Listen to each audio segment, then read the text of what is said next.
Hello and welcome back to another OMNIHEROES video. So in this video we're just going to go through the legendary slate for the new season synergy Astrals. Now Astrals as a synergy for me has become very powerful, especially with the included artifacts, and we'll go through that in a little while. But first of all, let's go ahead and have a look at the legendary slate skill. So at the start of battle, a divine dragon spawns to assist the ally team. Divine dragon deals magic damage to all enemies based on the average team attack, with additional damage equal to 10% of the target's HP up to the divine dragon's attack times 10. It has a revival effect, resurrecting at the start of each round with 100% HP. That is a very powerful ability, and funny enough can be used in combination with either Janna or Sal to increase their attack as well, but it does take up the summon slot. So the new 6th slot, it does take up that slot. So really, you do want any summon units to be not on the Astrals team, because potentially it can stop you from having the dragon, or from having your summoned units as well. So just something to keep in mind. Now, when an ally attacks, the divine dragon has 25% chance to follow up with an attack, dealing magic damage equal to 150% of attack. Each follow-up consumes 10 energy. Now, if you have 4 Astral Synergy mates, gain 2 energy every time they receive healing, increases the attack of the divine dragon 50% every round up to 500%, and if you have 5, you gain 6 energy every time you receive healing, and increases the attack of the divine dragon by 100% every round up to 1000%. Now, something I wanted to point out here is just the difference between active healing and passive healing. So active healing units like Seraphina here, or Sarah, she will perform an active healing. So Seraphina heals all allies, and Seraphina heals all allies. Now this is an active heal. It's a part of an ultimate skill or part of an active skill, and the difference between the two, say for example on Karnak, he has a passive heal. So this is the one when Karnak is deployed and his ally lands a critical hit.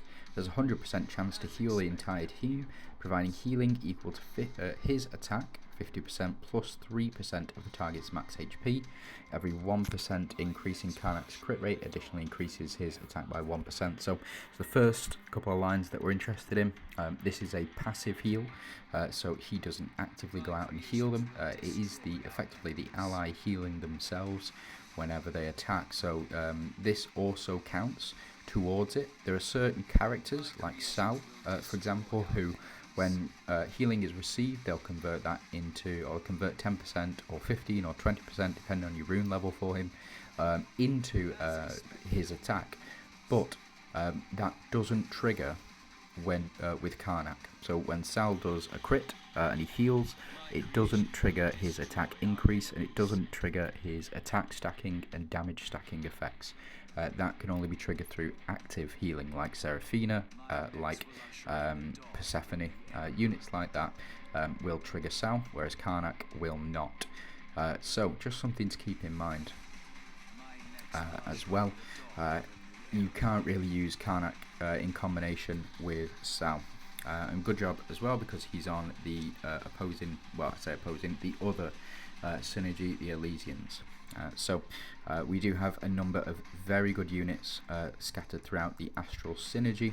The main one that you want to have a look at or focus on would be primarily the Ethereals, because they have 3 big units in here. You have Katrina in there, you have Karnak in there, and you have Eudora in there as well.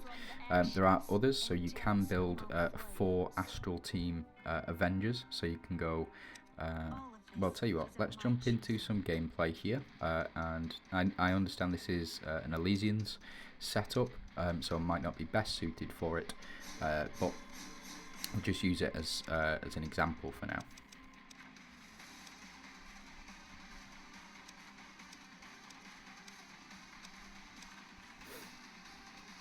So for this, we'll jump into the dragons. So this team setup This for me is one of the better setups that you can do, and the reason for that is because you've got your 3 ethereal units here, which will trigger the ethereal synergy, and then you can go ahead and trigger the damage reduction effect for all, I believe it's all, but bear with me.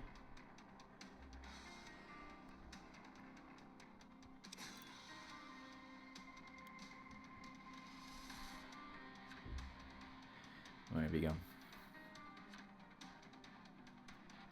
In fact,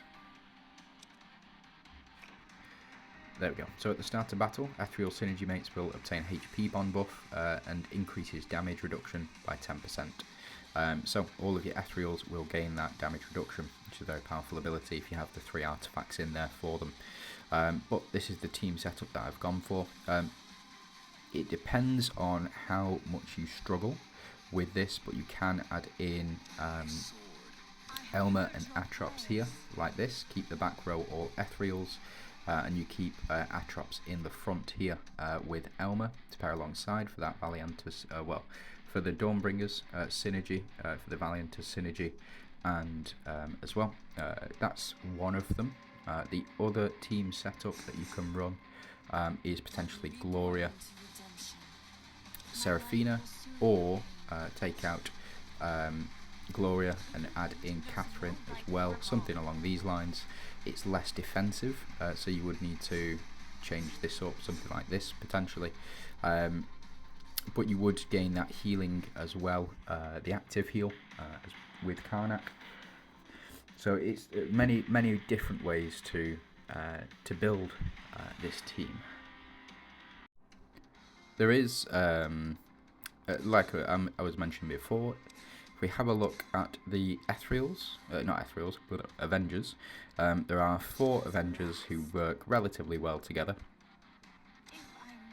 And if you have a look, these 3 are Phantoms, so you can have a Phantom build for your Dragon team as well, so you have constant revives and all of that sort of good stuff. There's just no real payoff for me for revivals. If, say, Janna was part of the Astrals, or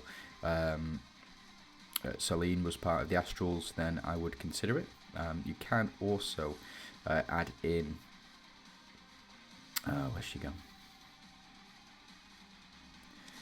Arkdina to make a 4 Avengers Astral team with, say, for example, an Atrops, or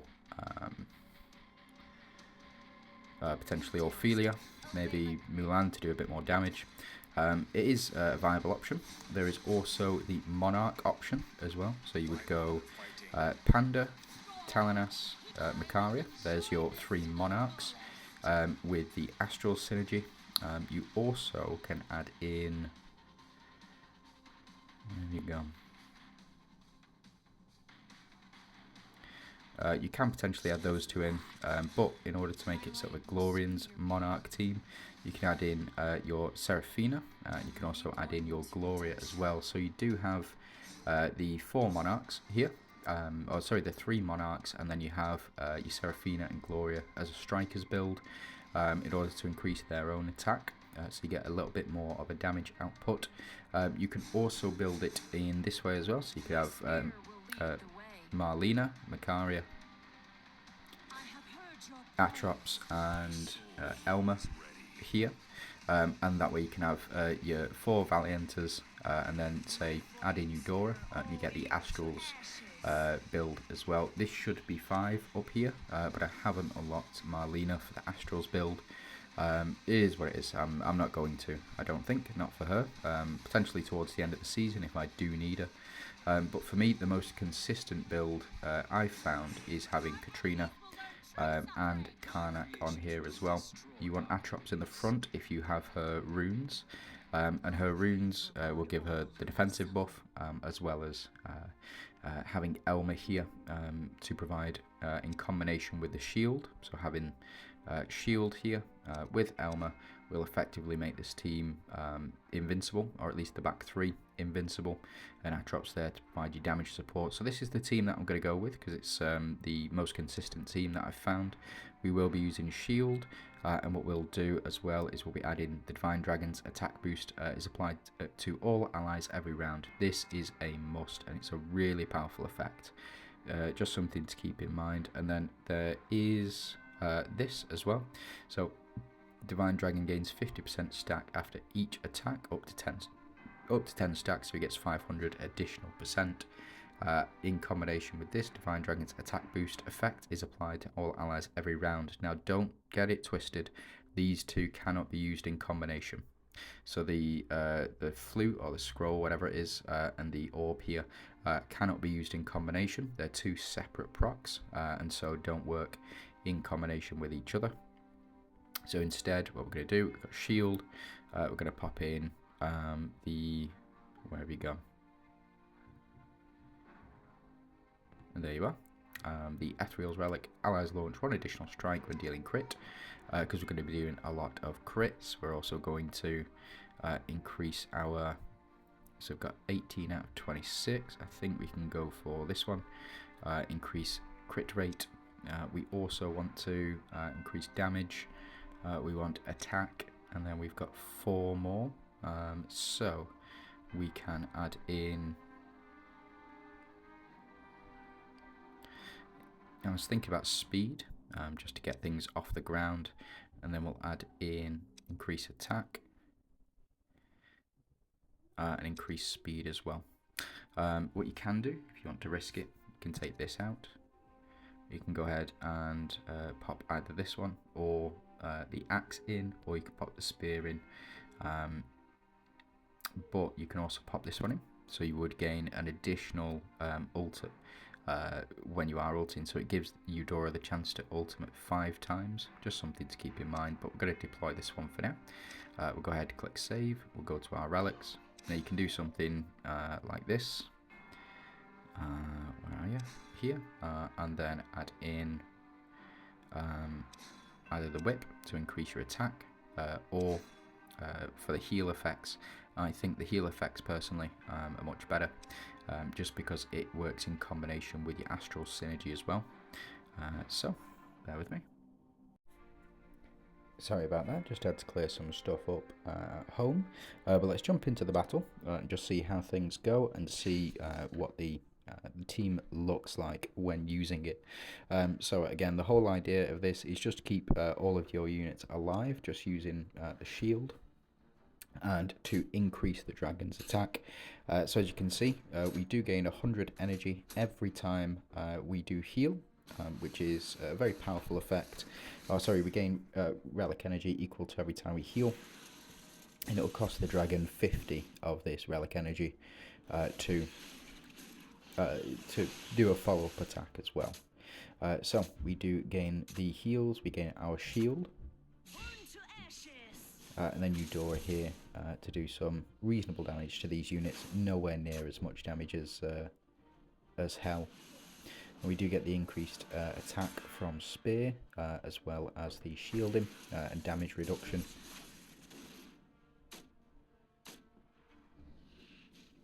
And Dragon to do a follow-up.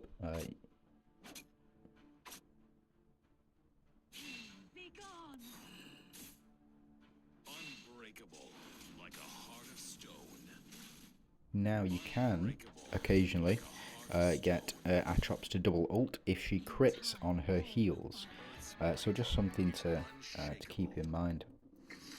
There you go. So legendary, we got our level up, and I think for me that's about it really for the actual Astrals team. What I might do, jump into Rift Odyssey, because you do need an Elysians team and you need an Astrals team. This is the Astrals team that I've gone with. Kind of, it's very specific to this stage, but if you have a look down here, these are all the ones that are being used currently. So we quick deploy and have a look.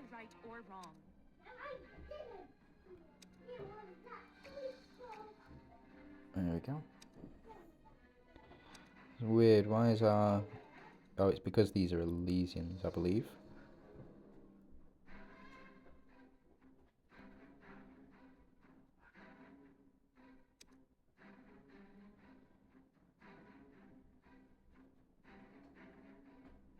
Oh, that's their team. But brain fart. There you go. So this is the Astrals team that I have set up. It's Seraphina, Catherine, Elma, and Atrops. The Seraphina to keep increasing the attack. We'll just see whether or not I can get through. Say, for example, this first stage, if I can. No, unfortunately not. I'm not going to try switching them around, but it is required to have the Astrals and Elysian synergy. So on this one, this is an Elysian synergy, as you can see, 5 out of 5 for Elysians, and this level is 5 out of 5 for Astrals as well. So just different ways of getting through the Hell difficulty, leveling up the synergy slates. Really powerful and impactful thing to do over here. Now, one last thing before I do finish is I just want to show off upgrade preview, and if we get up to Mythic, when an ally attacks, the Divine Dragon has 25% chance to follow up with an attack, dealing magic damage equal to 300%. So as you can see, it's won 50% previously, and it effectively doubles that attack of the dragon. And each follow-up attack consumes 10 energy, whereas previously, so it was 10 energy, but we do get, it deals damage additional equal to 25% of the target's HP, up to the Divine Dragon's attack times 10 as well. So just something to keep in mind. If you are going for Mythic Slate on this one, you will get that increased bonus. So please do let me know if I have missed anything. Please let me know if there is anything that you think you know, that I should have mentioned but didn't. Please comment it down below. If you like the video, please do, and if you want to subscribe, please do as well. It'd be really appreciated. All right, well, thank you very much for watching, and I hope you have a great day.